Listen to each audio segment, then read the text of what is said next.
Isang magandang umaga po sa bawat isa sa ating lahat. Kami po ay nagmula po sa Cornerstone Baptist Church doon po sa Barangay San Juan de Mata, Tarlac City. Kami po ay magbabahagi ng salita ng Diyos at ang ating mga kasama ho ay nagbibigay ng mga libreng mga binabasa, mga gospel tracts, at yan po ay mga libre, wala po yung bayad. At kami pong mga Baptist, kapag nangaral, pagkatapos pong mangaral, hindi po naniningil, hindi po humihingi ng love offering, hindi po humihingi ng anumang pera sa inyo. Kung hindi, ang layunin ho ng aming pong pagtayo po rito, ang layunin ho ng aming pong pagparito ay ipangaral ho ang salita ng Diyos mula po sa inyo. Ayon po sa banal na kasulatan, wala pong bawas, walang kulang, kung hindi ayon po sa sinasabi ho ng Bible. Sapagkat ang Biblia ay marami pong kapahayagan. Ang Bibliang ito po ay tinatawag na isang propesiya na mga naganap na noong unang mga panahon at magaganap pa po sa panahon na darating. Sa mga nakikita natin ho sa paligid, sa kasalukuyan, yan po ay larawan, yan po ay mga anino na mga propesiya ng Bible na magaganap po sa ating mundong ito. Kaibigan, kailangan ho nating siguraduhin kapag po dumating ang panahon na ang Panginoong Hesukristo ay maghahari, ang panahon na ang Panginoong Hesukristo ay narating po sa mundong ito. Kailangan ho nating matiyak, na 100% sa ating mga sarili na tayo po'y mga ligtas, na tayo po ay tunay na mananampalataya niya. Sapagkat sinasabi ho ng Bible, kaibigan, doon po sa 2 Corinthians chapter 11 verse 4, may tinatawag pong the other gospel. May tinatawag na ibang ebanghelyo na darating po sa panahon natin. May tinatawag pong ibang espiritu at merong din pong tinatawag na ibang Jesus na tinatawag po ng Bible. At ito po ay marahil matatanggap ninyo at ito po ay marahil nasa inyo na po ngayon na natanggap ninyo ang maling aral, maling ebanghelyo, maling Jesus at maling espiritu na sinasabi ho ng 2 Korinto chapter 11 verse number 4. Sapagkat ang Panginoon mismo po ay nagsabi ho sa kanyang sarili kung siya po ay nabubuhay, ang sabi ho niya doon, for he believed not that I am he shall die in your sin. Kung hindi mo siya makikilala ng lubusan, kaibigan, na siya nga ay marahil ho, ang sabi ho ng Panginoon nating Jesucristo, ikaw ay mamamatay sa iyong kasalanan. Bakit mo niya sinabi na mamamatay ka sa iyong kasalanan? Sapagkat hindi mo nakilala ang tunay na tumubos sa iyong kasalanan, ang tunay na tagapagligtas, kaibigan. At marapat lamang, kaibigan, ang pangangaral na ito ay kailangan ho nating pakinggan. Kailangan ho nating saglitin pakinggan ang pangangaral ng salita ng Diyos.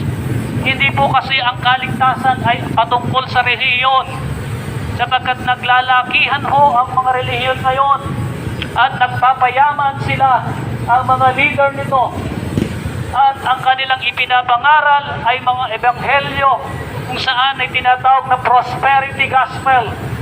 Nagpapakayaman, nagpapalaki ng simbahan, subalit ang totoong pangangaral, kaibigan, ay wala. Ang kaluluwa ho ang importante ng isang tao. Ang kaluluwa ho ng tao ang importante, dapat na makilala ang kanyang tagapagligtas, kaibigan. Sapagkat ang sinasabi ho ng talata mula sa Biblia, doon po sa Romans chapter 14 verse number 12, every one of us shall give account of himself to God. Sa Tagalog, ang bawat isa sa atin ay magbibigay ng pagsusulit po sa harapan ng Diyos. Bawat isa po sa atin, ikaw, ako, darating ang panahon, ikaw po ay haharap mula sa iyong lumikha sa Diyos. Ikaw ay magsusulit, ang sabi ng Bible, ikaw po ay haharap sa Kanya. Pagkat ang sabi ho ng Hebrews 9:27, "And it is appointed unto men once to die, but after this the judgment." Nakatakda sa tao ang mamamatay, ang sabi ho ng talata. Ngunit pagkatapos nito, pagkatapos ng kamatayan, ang sabi ho ng talata, "But after this the judgment." Pagkatapos nito ay paghatol.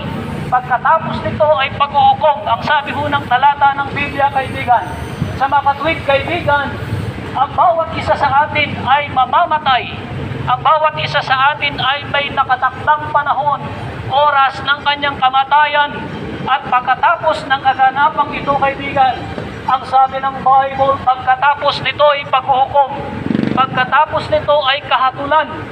Kaibigan, pagharap natin sa Diyos, tayo ay magsusulit. Ang sabi ng Romans 14:12, pagkatapos ng kamatayan, ikaw ay haharap sa iyong lumikha. Ngunit kaibigan, ito bang pagharap natin sa Diyos ay kaya nating panindigan na tayo matuwid sa Kanyang harapan? Sapagkat merong pinasabi ang Panginoong Diyos doon sa 1 Peter chapter 1 verse 16, "Be ye holy, for I am holy." Ang sabi ho sa Tagalog, kayo'y maging banal sapagkat ako'y banal. Subalit kaibigan, ang kabanalang ito ay kaya ba nating iharap sa Diyos? Ang kabanalan na sinasabi ng Diyos mula sa talata ho ng Biblia ay kaya ba nating panindigan sa harapan ng Diyos? Mismong ang Biblia, kaibigan, ay nagpapatunay na ang kasalanan ng tao, kaibigan, ay nasa kanyang kalikasan. In Romans chapter 6 o Romans chapter 3 verse number 23, ang sabi ng Bible, "For all have sinned and come short of the glory of God." Sapagkat ang lahat ay nagkasala at hindi makakaabot sa kalwalhatian ng Diyos. Sabi ho ng Bible in Romans 3:10, "It is written, there is none righteous, no, not one." Walang matuwid, wala kahit isa. Ang sabi ng talata, sa makatwid, kaibigan, ang kalikasan ng tao ay isang makasalanan. Kaya paano nating magagawa na ang sinasabi ng Bible, ikaw ay magpakabanal sapagkat ako'y banal, ang sabi ng Diyos? Kaibigan, merong pader, merong makapal na pader sa ating gitna mula sa Diyos at sa tao. Itong pader na ito, kaibigan, ay kailangan magiba. Kailangan mawala, kaibigan. Ang pader na ito na gumigitna sa tao at sa Diyos ay isang tinatawag na kasalanan. At dahil sa kasalanan na ito, kaibigan, ang sabi ng Isaiah 59 verse 2, "Your iniquities have separated between you and your God. Your sin have hid his face from you that he will not hear." Sabi ng Tagalog, sabi mo sa Tagalog, ang iyong kasamaan, ang iyong kasalanan, ang sabi ng talata, ang siyang magpapahiwalay mula sa Diyos At ang kasalanan na ito, kaibigan, ang sabi ng talata, ito rin ang magiging dahilan kung bakit po ang Diyos ay itatakip, ikukubli niya ang kanyang mukha mula sa iyo, kaibigan. At itong kasalanan na ito, ang siyang dahilan din, kaibigan, na ang Diyos, kaibigan, ay itatakip niya ang kanyang tenga, kaibigan, mula sa iyo. Ano pong paraan? Anong paraan natin, kaibigan, para po tayo makaiwas sa tinatawag na kasalanan, kaibigan? The Bible said, kaibigan, "Believe on the Lord Jesus Christ and thou shalt be saved." Paraan po ito, kaibigan, na ang ating pong kailangan gawin ay kailangan ho nating manampalataya sa Panginoon nating Jesucristo upang tayo po, kaibigan, ay magkatiwas po sa tinatawag na kamatayan spiritual, kaibigan. Sapagkat ang kamatayan spiritual na tinutukoy ng Biblia, kaibigan, ay nandoon sa Revelations 20:14 and 15. "Death and hell were cast into the lake of fire. This is the second death. And whosoever was not found written in the book of life was cast into the lake of fire. This is the second death." Ang sabi ko ng 14, kaibigan.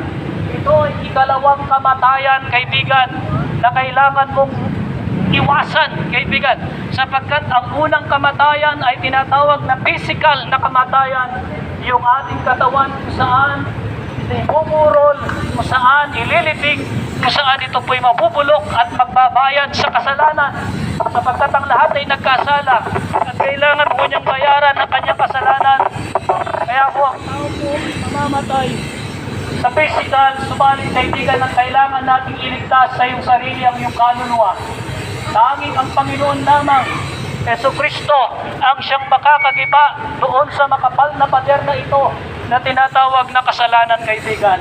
Kung hindi ka pipili na pagsampalataya o sumampalataya sa Panginoon, ang sabi ho ng Bible in 2 Thessalonians chapter 1 verse 8, in flaming fire, taking vengeance, kaibigan, on them that know not God, kaibigan, and obey not the gospel of our Lord Jesus Christ. Ang sabi ho ng talata ng Biblia, sa naglalagablab na apoy, kung saan doon ang galit ng Diyos ay sa kanya, kaibigan, sa tao, kaibigan, kung saan ang hindi kikilala sa kanya, kaibigan, at hindi kikilala sa ebanghelyo na ito, kaibigan.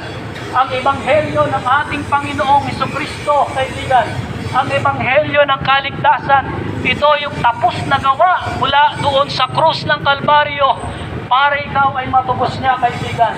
Siya po'y nabayubay mula sa krus. Siya po, kaibigan, ay namatay mula sa iyo, kaibigan, mula sa kasalanan, kaibigan. Without shedding of the blood, there is no remission of sin. Ang sabi ho ng Bible, wala hong pagkatubos ng kasalanan o walang pagkabuhos ng dugo, ay wala pong kapatawaran sa kasalanan. Lahat ay may bayad. Lahat ay may kaparusahan kapag gumawa ng kasalanan. At kahit sa batas natin, kung ikaw ay lalabag, kaibigan, ay merong kaparusahan. Kaya tayo pong mga tao ay lumalabag sa kautusan ng Diyos. Tayo po ay lumalabag sa kalooban ng Diyos. Kaya ang bayad ho sa ating kasalanan ay impyerno, kaibigan. Subalit, salamat sa Panginoong Jesucristo. Siya po ang nagbayad sa ating mga kasalanan, kaibigan. The Bible said in 2 Corinthians chapter 5 verse 21, He hath made Him to be sin for us, who knew no sin, that He might be made the righteousness of God in Him. Sabi unang talata, siya po ay naging kasalanan. Siya po ay ginawang kasalanan ang kanyang sarili para ang katwiran ng Diyos ay mapasa tao. Para ang katwiran ng Diyos ay mapasa atin, kaibigan. Sa makatwid, kaibigan, kung ating sasampalatayanan ang ating Panginoon, kung ating kikilalanin ang Panginoong Jesucristo, kaibigan, magigiba ang pader na kasalanan nito. Magigiba po ang nasa gitna ng tao at Diyos, yung kasalanan. Sa makatwid, pwede po tayong humarap sa Diyos ng may kabanalan. Pwede po tayong makaharap sa Diyos ng may katuwiran, kaibigan, sa pamamagitan lamang ni Jesucristo, kaibigan. Kaibigan, kailangan mo lang magdesisyon sa iyong buhay. Habang tayo po'y nabubuhay, habang may panahon, habang may oras pa, kaibigan.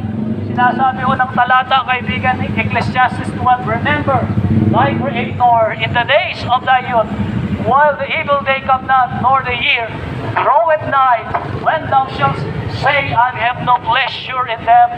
Sabi ng talata, habang ikaw ay bata, habang ikaw ay kabataan pa lamang, alalahanin mo ang iyong lumikha, ang sabi ng Bible, habang hindi pa dumadating ang masamang araw sa iyo, habang hindi pa lumalapit ang mga panahon mo, ang mga taon mo.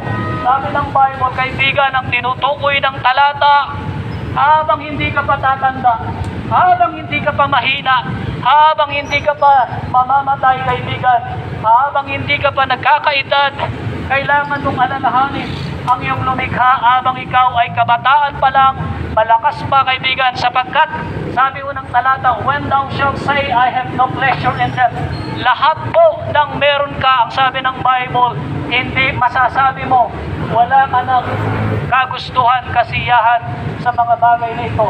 Sapagkat ang napaka-importante, kaibigan, dito sa mundong ito, kaibigan, ay ang buhay pagkatapos ng buhay. Ang napakahalaga sa buhay ng tao, kaibigan, mahalaga ho ang ating pong mga trabaho, mahalaga ang ating mga business, mahalaga ang mga kayamanan, sumalit ang pinakamahalaga sa lahat, kaibigan, ang buhay pagkatapos ng buhay dito sa mundong ito. ang buhay na pangwalang hanggan ang mahalaga, kaibigan. Sapagkat ang sinasabi ng talata in John chapter 3, verse number 36, He that believeth on the Son have everlasting life, and he that not believeth on the Son shall not see life, but the wrath of God abideth in him.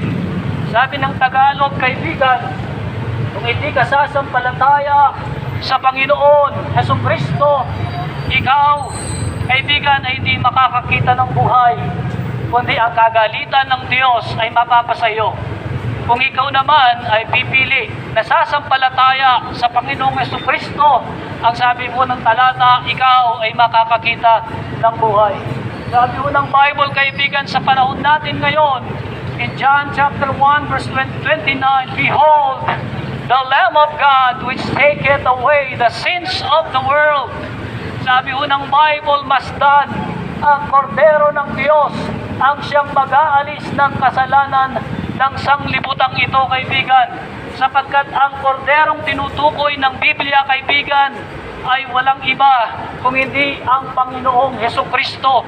Siya po ang kordero na tinutukoy na mag-aalis ng kasalanan ng sanglibutan, kaibigan. Kaibigan, kailangan mo lang sumampalataya, kaibigan, sa Panginoong Jesucristo. Sabi mo ng Romans 10:9, that if thou shalt confess with thy mouth the Lord Jesus Christ, and shall believe in thine heart that God hath raised him from the dead, thou shalt be saved. In verse number 10, for with the heart man believeth unto righteousness, and with the mouth confession made unto salvation. Sa Tagalog, kaibigan, ang sabi ng talata, kung ihahayag ng iyong labi na ang Panginoong Jesucristo ay Panginoon at mananampalataya ka ng may buong puso sa Kanya na siya'y muling binuhay ng Diyos mula sa mga patay, ang sabi ng talata, kaibigan, thou shalt be saved. Ikaw ay maliligtas, ang sabi ho ng Bible. Sapagkat sa puso, ang sabi ho ng kasunod na talata, ay magmumula ang pananampalataya para sa katuwiran mula sa Diyos at sa pagpapahayag ng kanyang labi. Ang sabi ho ng talata ay gagawa at lilikha ito ng pagliligtas. Hindi lang sapat na kilala mo ang Panginoon sa pangalan, sapagkat ang sinasabi ng Bible, kaibigan, merong ibang Jesus na darating, merong ibang ebanghelyo na mangyayari, merong ibang espiritu na magaganap at darating sa panahon po natin ngayon. Kaya kailangan siguraduhin natin na ang Panginoong Jesucristo mismo ang iyong sinampalatayanan. Kung ang Jesus na kilala mo ay ito ay pinapakilala ng relihiyon na bilang isang tao, ito po ay mali, kaibigan. Sapagkat ang Panginoong mismo sa Ephesians 2 o ng Apostol Pablo, sinasabi ho ng Bible, Ephesians chapter 2 verse 5, na siya'y bagamat Diyos, hindi niya inihalintulad na siya po ay maging Diyos, kaibigan. Bagkus siya po ay nakitulad sa tao. Yan po, kaibigan, ang ating Panginoong Jesucristo ay isang Diyos. Ang ating Panginoong Jesucristo ay tagapagligtas, kaibigan. In Acts chapter 4 verse number 12, neither is there any salvation in any other, for there is none other name under heaven given among men whereby we must be saved. Ang sabi ho ng talata, sapagkat wala pong ibang pangalan, walang kaligtasan kanino man, sapagkat wala pong ibang pangalan na ibinigay sa silong ng langit na sukat ikaligtas ng tao. Ito po, kaibigan, ay walang iba kundi ang ating Panginoong Jesucristo. Siya lamang po ang tagapagligtas. Kung ang pagkakilala mo sa iyong relihiyon, ang Panginoon ay maliit na Diyos, hindi Diyos tao. Ang sabi, marami hong talata, kaibigan, sa Biblia nagpapatunay na ating Panginoong Jesucristo ay isang Diyos. Kailangan mong makilala ang tunay na Jesus. Kailangan makilala ang tunay na tagapagligtas, kaibigan. Ang Panginoong natin Jesucristo ang siyang namatay sa krus para sa ikaliligtas ng buong sanlibutan, na ang sino mang sumampalataya, ang sabi ng Bible. In John chapter 3 verse 16, for God so loved the world that He gave His only begotten Son, that whosoever believeth in Him shall not perish but have everlasting life. Kaibigan, ang pag-ibig ng Diyos ay si Kristo. hindi po kanino man, kaibigan. Sapagkat kaibigan, kung hindi ka mananatili o sumasampalataya sa Panginoon Jesucristo, ikaw ay mananatiling kaaway ng Diyos, kaibigan. Ikaw ay mananatiling kaaway ng Diyos mula sa kanyang mata, mula sa kanyang paningin, kaibigan. Sapagkat ang sinasabi ho ng Bible in Romans chapter 5, verse 5 up to 10, ang sabi ho ng Bible, but God commended His love toward us in that while we were yet sinners, Christ died for us. Verse number 9, kaibigan, much more than being now justified by His blood, we shall be saved from wrath through Him. Kaibigan, for if, ang sabi ho ng verse 10, when we were enemies, we were reconciled to God by the death of His Son, much more being then, kaibigan, we were reconciled, we shall be saved by His life, kaibigan. Sabi ng talata, kung ikaw ay mananampalataya sa Kanya, kaibigan, sa krus, sa ginawa ho niya doon sa krus ng Kalbaryo, ikaw ay magkakaroon ng kasunduan mula sa Diyos, kaibigan. Ikaw ay pagkakasunduan ng Diyos at sa tao, at ikaw ay makakaharap sa Kanya ng may kabanalan, may katuwiran, kaibigan. Kaibigan, wala pong ibang kaligtasan, kaibigan, sapagkat tanging si Jesucristo lamang ang nag-iisang tagapagligtas, kaibigan. Sabi mo ng Bible, Hebrews chapter 10, verse number 10, by the which will we are sanctified through the offering of the body of our Lord Jesus Christ once for all. Kaibigan, once for all. Ibig sabihin, ang ginawa niya sa krus, ito po ay pangkalahatan na kaligtasan, kaibigan. Kung ikaw ay sasampalataya sa Kanya, ikaw ay magiging kabanalan mula sa Diyos, kaibigan. The Bible said, kaibigan, believe on the Lord Jesus Christ and thou shalt be saved.